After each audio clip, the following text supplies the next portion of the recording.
Jim Morrison. La voz que no pedía permiso. Nunca fue el mejor cantante en técnica, pero logró algo más raro, hacer que millones sintieran que alguien estaba diciendo en voz alta lo que ellos no se atrevían ni a pensar. Jim Morrison no cantaba canciones. Abría puertas. Un joven inquieto que no encajaba. James Douglas Morrison nació el 8 de diciembre de 1943 en Melbourne, Florida. Su padre, George Stephen Morrison, era oficial de la Marina de los Estados Unidos, lo que significó una infancia marcada por mudanzas constantes. Cambiar de ciudad una y otra vez no es fácil para ningún niño, y en Jim dejó una huella clara, dificultad para echar raíces, pero una enorme facilidad para observar a la gente desde fuera. Desde muy joven mostró dos rasgos que lo acompañarían siempre, una inteligencia notable y una personalidad desafiante. Era un lector voraz. En la adolescencia ya leía a autores como Friedrich Nietzsche, Arthur Rimbaud, William Blake y Jack Kerouac. No eran lecturas comunes para alguien de su edad, y mucho menos para un joven criado en un ambiente militar y disciplinado. Jim no destacaba por seguir reglas. En la escuela tenía buenas calificaciones cuando le interesaba el tema, y malas cuando no. Le importaba poco encajar, le importaba entender el mundo, o al menos sacudirlo. El choque con el mundo real. En 1962 ingresó a la Universidad Estatal de Florida, pero poco después se trasladó a la Universidad de California en Los Ángeles, la famosa UCLA. Allí estudió cine, no música, no literatura, cine. Morrison quería contar historias con imágenes, símbolos y emociones. Uno de los datos más verificables y citados por sus compañeros es que Jim no se veía a sí mismo como una futura estrella de rock. Su ambición original era ser poeta y cineasta. La música apareció como un vehículo inesperado, casi accidental. Durante esa etapa universitaria escribió decenas de poemas. Algunos terminarían convertidos en canciones. Otros seguirían siendo textos crudos, existenciales, llenos de preguntas sobre la vida, la libertad y la identidad. El encuentro que lo cambió todo. En el verano de 1965, en Venice Beach, Jim se encontró con Ray Manzarek, compañero de la UCLA. Ray quedó impactado cuando Jim le recitó algunos de sus poemas. Según el propio Manzarek, en ese momento sintió que esas palabras ya sonaban como canciones. Decidieron formar una banda. Poco después se unieron Robbie Krieger en la guitarra y John Densmore en la batería. El nombre del grupo surgió del libro The Doors of Perception de Aldous Huxley, inspirado a su vez en una frase de William Blake: si las puertas de la percepción se limpiaran, todo aparecería como realmente es, infinito. Así nacieron The Doors. Los primeros pasos y el rechazo inicial. Los comienzos no fueron fáciles. Tocaban en pequeños clubes, especialmente en el Whiskey a Go Go de Los Ángeles. Jim no era un vocalista tradicional.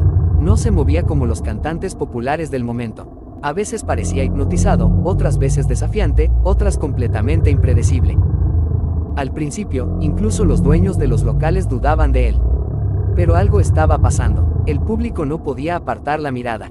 Morrison tenía presencia, no necesitaba gritar ni saltar todo el tiempo. Bastaba con que hablara, cantara o simplemente se quedara en silencio. En 1967 lanzaron su primer álbum, The Doors. Incluía canciones que hoy son historia, como Break On Through y Light My Fire. Esta última llegó al número 1 en las listas de Estados Unidos, según Billboard. De pronto, Jim Morrison era famoso. El nacimiento de un símbolo. Con la fama llegó la etiqueta, el Rey Lagarto.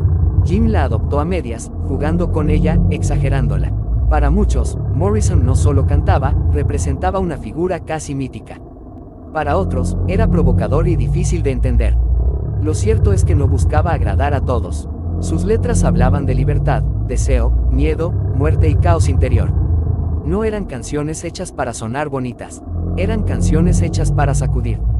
Durante las presentaciones en vivo, Jim improvisaba versos, cambiaba letras, hablaba con el público. Cada concierto era distinto. Eso lo volvió fascinante, y también problemático para la industria musical.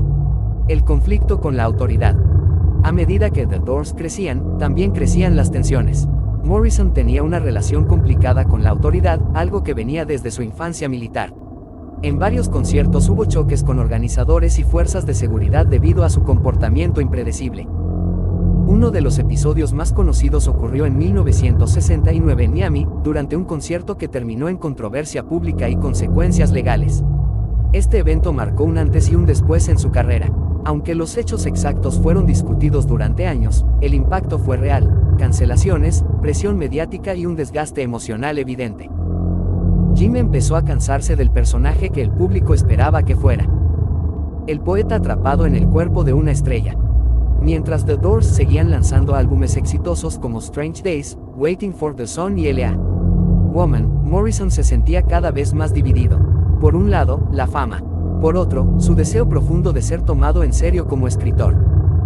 Publicó libros de poesía como The Lords y An American Prayer. No eran bestsellers, pero mostraban su verdadera voz interior, reflexiva, oscura, filosófica. Quienes lo conocieron bien afirmaban que Jim era mucho más tranquilo fuera del escenario. Amaba hablar de libros, cine y arte. El problema era que el mundo solo quería ver al personaje. El desgaste personal. A finales de los años 60, el ritmo de vida pasó factura. La presión constante, las giras, los conflictos legales y la imagen pública comenzaron a pesarle. Morrison ganó peso, dejó crecer su barba y se alejaba cada vez más del estereotipo de ídolo juvenil que las revistas promovían. En 1971, después de terminar el álbum L.A. Woman, decidió alejarse de los escenarios. Se mudó a París junto a Pamela Curson, su pareja de años. Buscaba algo simple: escribir, caminar por la ciudad, ser anónimo. París era una ciudad que admiraba profundamente por su historia literaria. Allí vivieron escritores que Jim respetaba. Sentía que, por fin, podía respirar. El final inesperado. El 3 de julio de 1971, Jim Morrison fue encontrado sin vida en el apartamento donde vivía en París.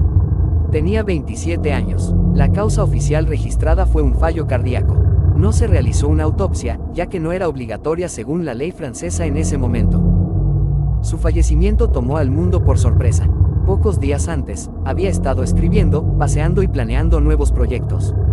La noticia se difundió rápidamente y aumentó el aura de misterio que siempre lo rodeó.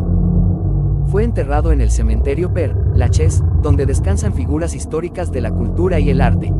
Su tumba se convirtió con los años en un lugar de visita para admiradores de todo el mundo. El problema que dejó abierto. Jim Morrison murió joven, y con él quedó una pregunta sin respuesta clara: ¿hasta dónde habría llegado si hubiera tenido más tiempo? ¿Habría regresado a la música? ¿Se habría consolidado como poeta y cineasta? Su vida plantea un desafío incómodo: el choque entre el arte auténtico y la fama masiva. Morrison quería expresarse, no convertirse en un producto. Y esa tensión lo acompañó hasta el final. El legado que no se apaga. Más de 5 décadas después, la música de The Doors sigue sonando en películas, series y nuevas generaciones.